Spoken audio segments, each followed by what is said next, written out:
Hey everybody, Daniel with All That Tech here. Just doing a quick update video. They've mainly trying to do this regarding the Sony A8H that I recently purchased. I use recently kind of loosely, it's been a few months.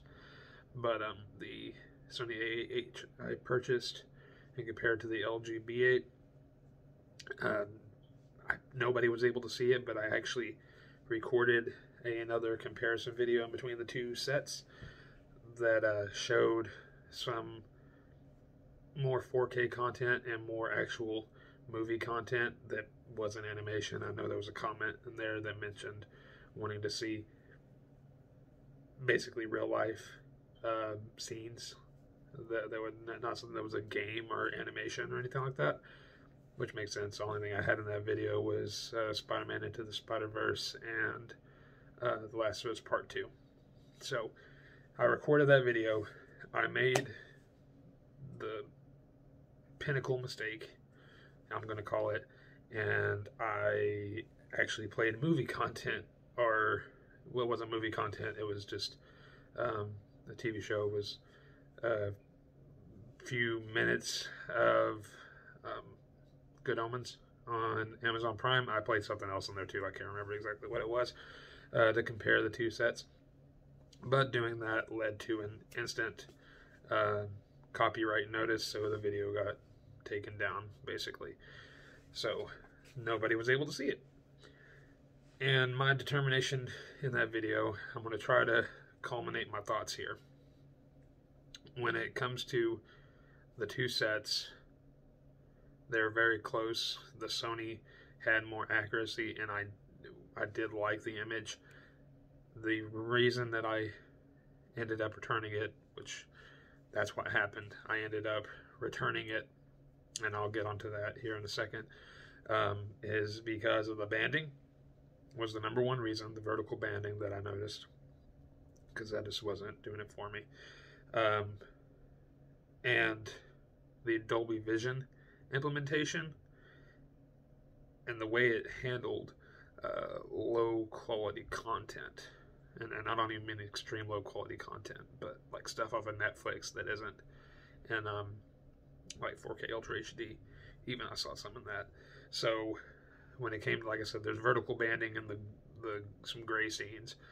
One that I really noticed that really stuck out at me, even after using it for close to 300 hours, maybe right at 300. I can't remember how many. I tried to just run the set to get some more time on it to hopefully alleviate some issues, which it did help. I will say that much. It was better as I used it more, like some of the torture scenes that you would use from like Arrival and Marco Polo. Those were not as bad as they were to begin with, but they still weren't great. But they were acceptable. I mean, if it looked like that at worst, then I would have been fine with it. And if that was the only problem. But because I was actually willing to put that to the side, that became one of multiple equal issues that led to me deciding to return the set. And I'll add on to some other parts here too at the end. But the second reason was the way that the TV handled Dolby Vision, as a lot of you probably already know. If you've done any research, the Sonys do not have the Dolby Vision, I guess, chipset. I forget the exact phrasing. Basically, it uses Dolby Vision low latency, which means that the TV does not process the Dolby Vision signal if it's on anything but the internal apps, but still uses the same low latency. The player has to do it. Now, my issue actually wasn't the fact that Dolby Vision content looked worse, say for my 4K Blu-ray player versus on streaming. What I noticed was whenever I watched I'm just going to use Netflix as an example because that's really what I was able to test well. I think it had to do with the lower bit rate versus the 4K Blu-ray, but what I noticed is a lot of the near black scenes, there seemed to be a lot of what I would consider posterization. It was like there was it wasn't macro blocking, but it was wrong. Like there were scenes where it just looked like fuzzy.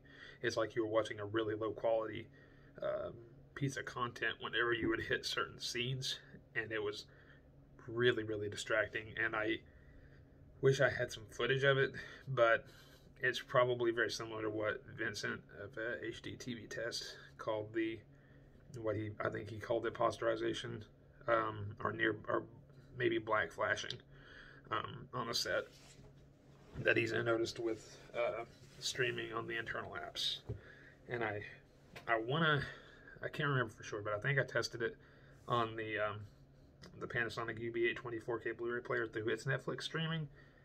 But at the same time, it is recommended that you use the internal apps for that feature, not a separate device if you can avoid it. Obviously, with a disc, you can't. But I did watch Shazam on 4K Blu-ray, which is in Dolby Vision, and it looked fine. I didn't notice any issues with that.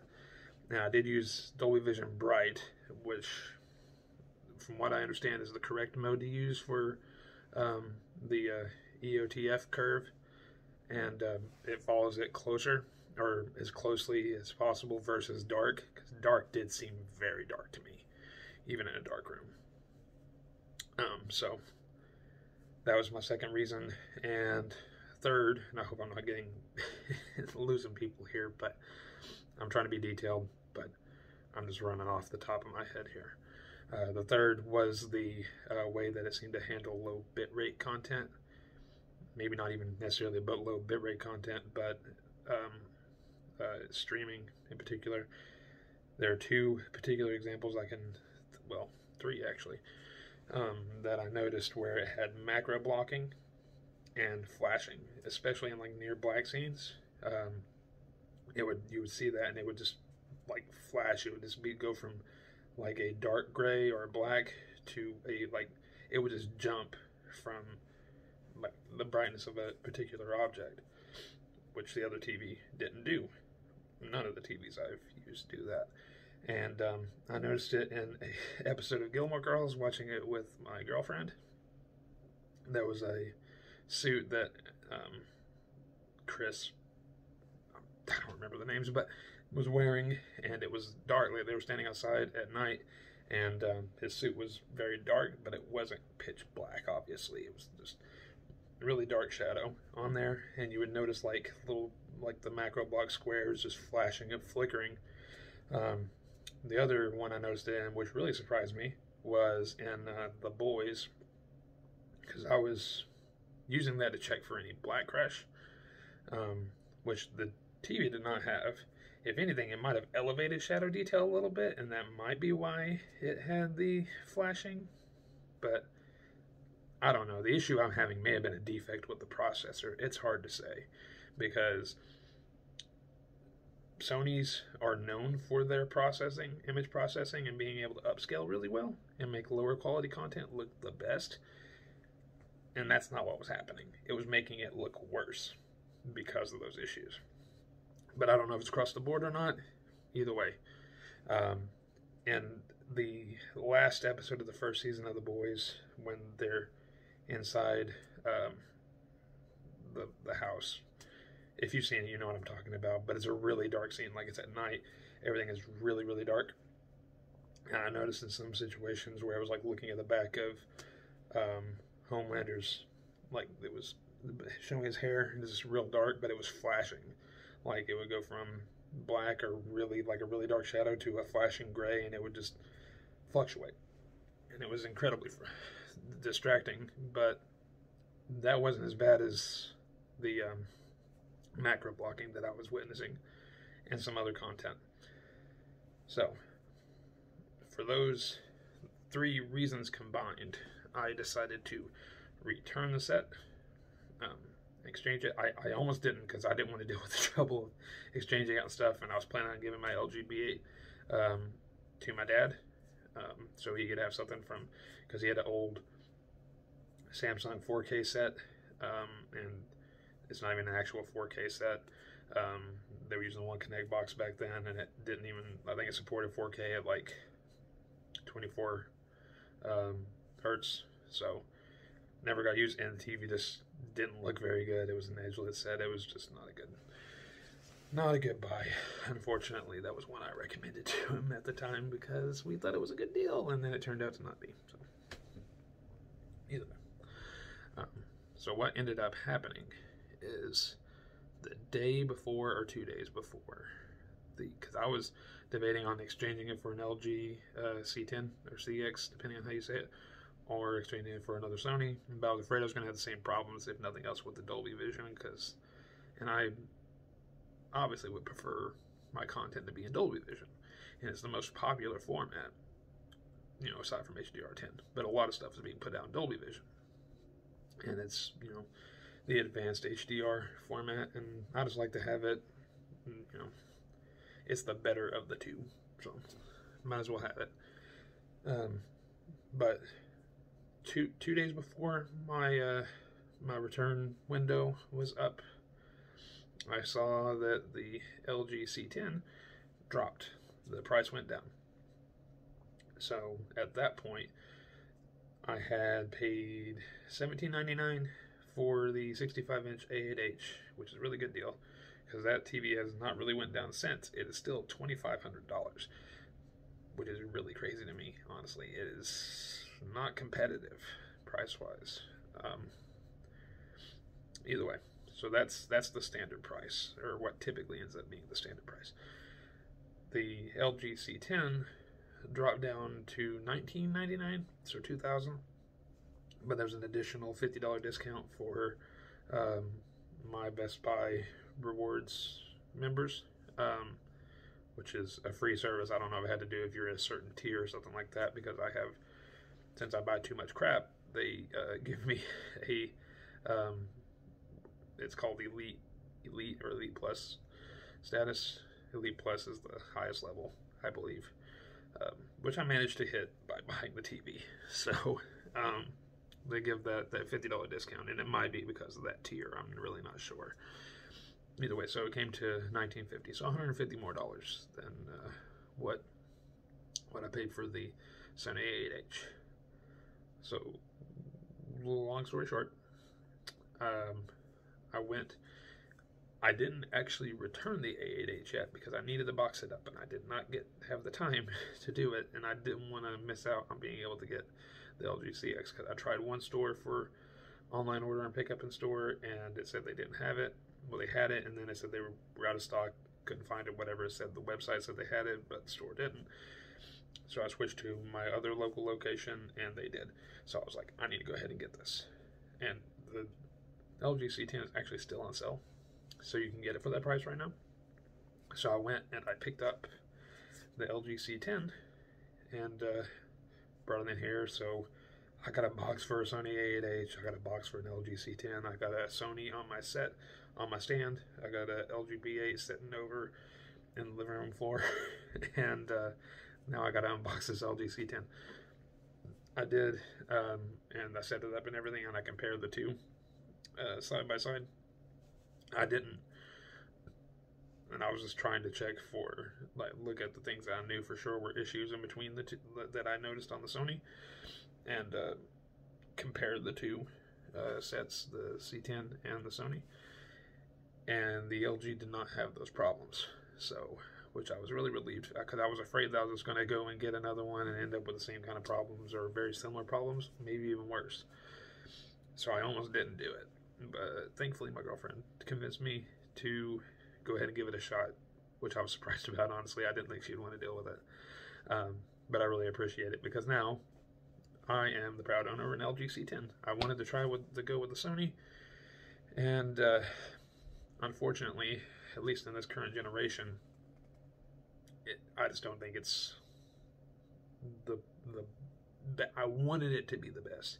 I wanted to love it. I wanted everything to be perfect with the Sony A8H, but it wasn't. I was willing to give up and not have HDMI 2.1 for the what I assumed was going to be better picture quality prowess when it comes to movies, even games. Because I'm a gamer. I use that term loosely. I spend a lot of money on video games. I have a gaming PC. I was able to manage to get a PlayStation 5. I have my older consoles too. And I do love video games, but I don't get time to play them very much anymore, it seems like, which is a bummer. But I'll try when I can. But what I was trying to say is when it comes to like input lag and all that,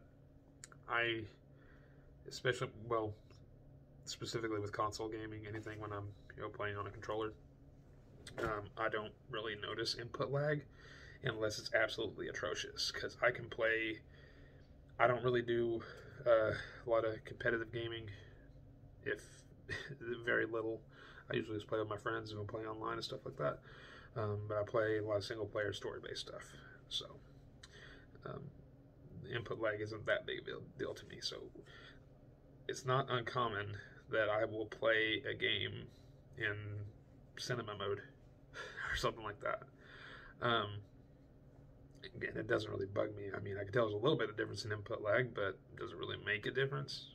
In some things, yes. If you're playing like something that really needs those fast reaction times, any kind of retro games or retro style games, yeah, it can make a difference, but not, well, if you're playing Parappa the Rapper, you better have some really low input latency, input lag, because otherwise you're gonna get stuck on the damn chicken.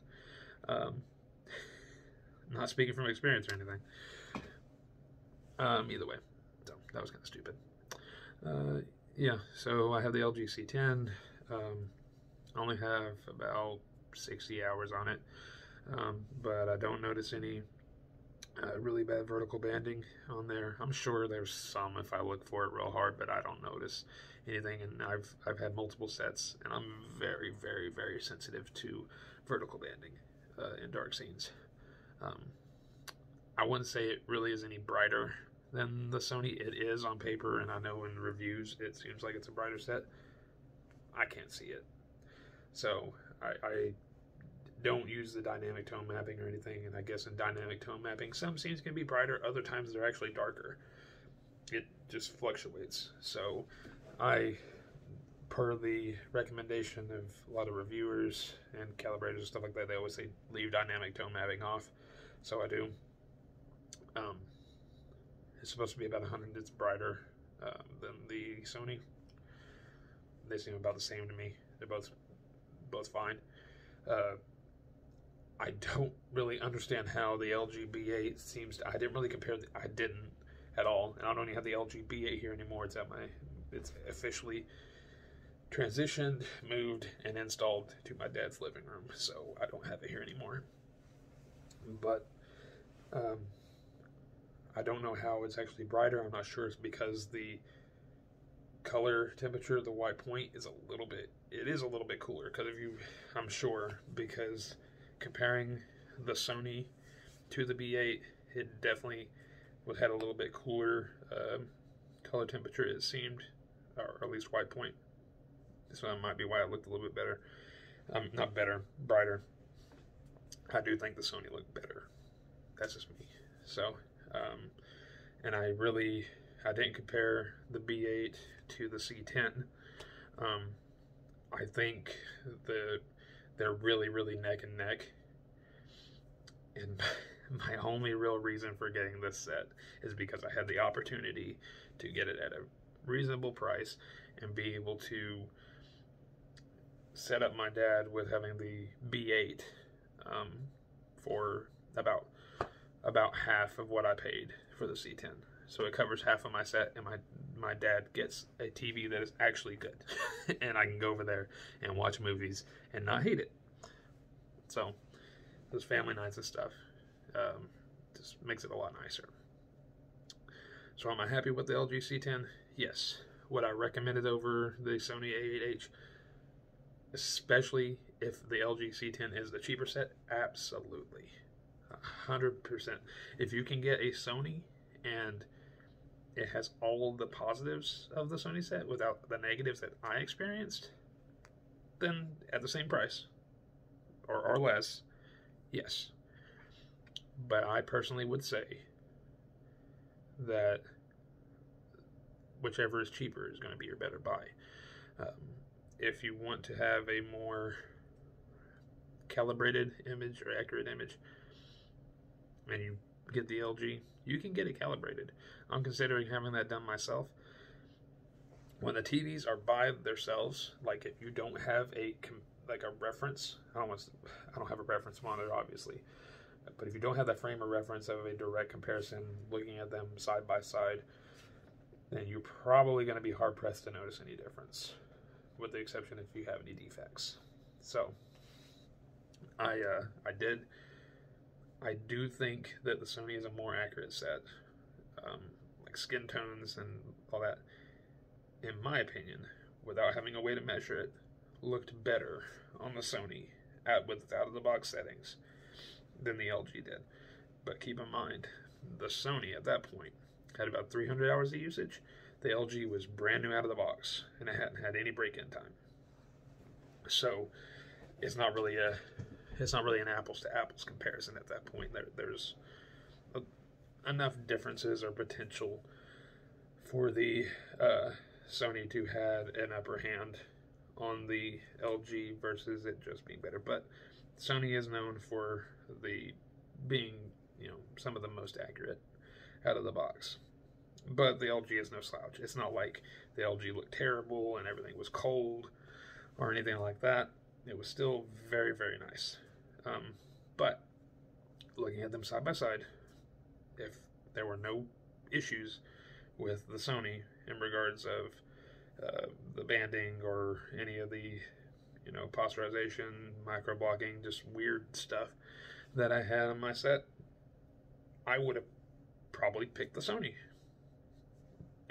I just think that the ability to know that image is as close to reference as possible without having it calibrated is really nice.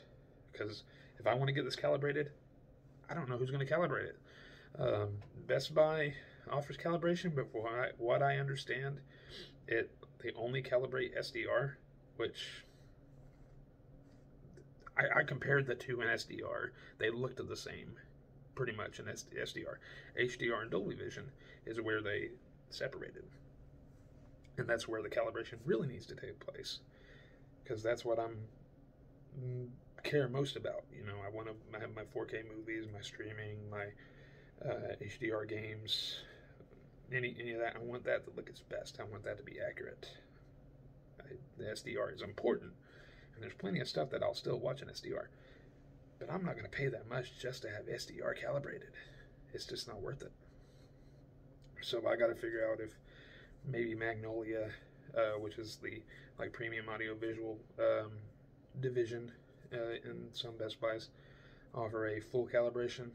And on top of the fact that Best Buy only does SDR, I've heard some mixed things about the calibration, where they actually calibrated it to a off standard, like to 1.9 gamma. That's bizarre. So should be calibrated to 2.4. Some people say 2.2, but 2.4 is where I would want to calibrate it, at least for SDR. So that's kind of it. Just trying to think if there's anything else I need to touch on between the two. So at this point, though, especially price considered from where they are right now, the LG C10 is the way to go. While I really considered holding off for the new sets, because specifically the Sony A90J, that's the one I'm most interested in, and the LG G1, since they're going to have the brighter panel, those are very tempting. But the thing is, I have this 65-inch C10, which is going to cost, as far as I can tell, based on the rumor pricing, half of what a Sony A90J is going to cost. When it comes to the LG C1 and the Sony, I don't know, they call it A90H, I guess. No, it was like A80J, I think. It's their mid-range OLED for 2021. Those, from what I understand, are going to have the same brightness, give or take within probably margin of error, that the current year model does. So they're going to add HDMI 2.1 to all the Sonys, which is really nice. But it's going to have to be implemented through a firmware update probably, which they're still waiting on their other sets. The LG, on the other hand, for sure has everything working as much as possible. I know there's a lot of issues. I can't test it, but I know there's a lot of some bugs and stuff with it. It's not fully fleshed out yet, but it does function at least. But I can't test it because I have a PlayStation 5 and a gaming PC with a GTX 1080 Ti in it, and neither of those are compatible with all the features for HDMI 2.1. The graphics card, the 1080 Ti, does not do it at all. I can't plug it in and do 4K at 120 Hertz or try to. The PlayStation 5 supports 4K at 120 Hertz, but I don't have any games for it that will play at that quality. And I guess with the PlayStation 5 right now, you can't do 4K 120 and HDR, and there's no VRR support yet. So the whole thing with HDMI 2.1 is just a bit of a mess. It's nice to have it for potential future proofing, but until I can upgrade my graphics card to a 3080 or whatever ends up becoming available in the future, and that's going to be down the road. I spent too much money on this TV. I gotta draw the line somewhere. So, but whenever the PlayStation 5 gets updated, then I can actually try something on that. I probably will, but I do go for quality over high performance, especially on console games, because there's just too much, in my opinion, too much of a compromise on the visuals. I just want it to look its best. That is about it, I think. I probably rambled a little bit, but I hope this was helpful, and people who had watched the video or left comments aren't left totally in the dark. I did try to do another comparison, but unfortunately that video got taken down. But this is just my verbal comparison and long drawn out story of the deal. One thing that I will mention, and I'm not calling it a major issue or anything, but with the LG C10 that I forgot to mention earlier is two things. That stand is ridiculously heavy. So I like the fact that it's a center mounted stand over the wide feet that the Sony has, but it weighs like 40 pounds. I don't know if that's actually how much it weighs, but it is heavy, and it's ridiculous. I don't know why it's like that. I had LG B8 and that stand weighed 5 pounds maybe.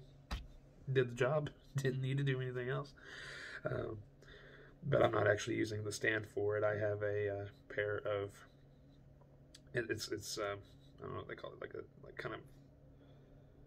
it's a pair of legs that mount on the back of the TV like a wall mount would, but it raises the TV up, and I can't really put a picture in it, but I'll probably bring it up in another video. But it lets you adjust the height of the TV. I did that so I could put my center speaker underneath the TV instead of having to have it on the second shelf down on my entertainment stand, which wasn't great placement, and it caused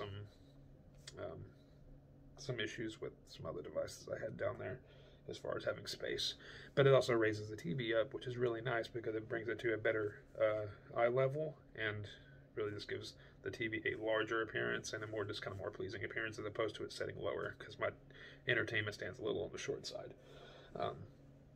But the one other thing I was actually trying to mention, and before I got distracted by that, is I noticed in some of the peak whites in HDR, it seemed to have what I'm going to call blinding, where it looks like a set of window blinds, I guess. Like you have light coming in, and then there's like kind of a like darker line. And some of the HDR, like super white HDR highlights, I noticed it a little bit in Soul, whenever towards the beginning of the movie, whenever he is going towards the Great Beyond, and it's going up the little escalators, and it's the big white just spot, kind of like a sun, but not the sun. It wasn't too bad. And Harry Potter, and which Harry Potter was it? Harry Potter and the Chamber of Secrets, I think, because it has he's looking in the book, and then it starts beaming white light. So there's a little bit there, and the beginning of Demon Souls on PlayStation 5. It's not very noticeable. I kind of picked it up, and I could see it, and it was a little annoying. But the one thing that I'm trying to reserve my judgment on that for two reasons. One, I hardly ever see it. It's not like the vertical banding. There were plenty of scenes that I've watched in movies I've watched where the vertical banding on the Sony would have drove me absolutely nuts on the set, and I didn't see any on it. But it's also a new panel. It's only got 50 hours on it, and at the time that I saw those, the TV had anywhere from 10-15 hours to 30, so not very much. So the TV has to break in. It has to get at least 100 hours on it to kind of settle the panel in, and it has to run its automatic compensation cycles and all that. I haven't done a manual one. I haven't seen a reason to, and that can shorten the lifespan of your OLED set. They don't say that anywhere in the LG, but the Sony does. So I'm going with that since they're the same type of technology, and it's an LG panel on the Sony. So it's just better not to run that unless you absolutely have to, if you actually have image retention or something. But usually it clears up on its own. So that's really it. As I'm going to try to be a little more consistent with the channel here. I know it's not a big viewer base or anything, but it's fun, and it's nice to put some information out there, because I feel like I got a take on things that maybe is a little different than other people sometimes, and I also am not an actual reviewer, so I spend my own money on this stuff, and so I have expectations of a product just like you would. And there's some other products I have that I feel like don't have a lot of coverage. So I had my video about the AudioQuest Dragonfly. I have a Project Audio Pre-Box S2 digital that I got as a dedicated DAC for my desktop setup. May try to do a video on that soon. Got a few headphones that I want to do a bit of a roundup on. They're all ones that everyone's familiar with, but may do something with that. Just got a SVS PC 2000 Pro that is actually installed in my dad's living room, at least for now, that we're using for the home theater that we basically have now set up since he's got that TV, finally, after all these years. Most of the equipment's been there, but just haven't used it because the TV sucked, and no one wanted to watch any movies. So that was, spoiler alert, it's super impressive. It's kind of expensive, but I would say it's worth it. So I might try to do a little bit on that. and some other odds and ends, you know. So, but just wanted to do that and give kind of my impressions and cover my additional comparison of the other set and what ended up happening and my ultimate decision whenever it was all done. So LG CX, thumbs up, definitely recommend it. Sony, give it a shot, but get a phone call. Either way, yeah, Sony, too expensive right now. Get a LG. Have a good one. See y'all later.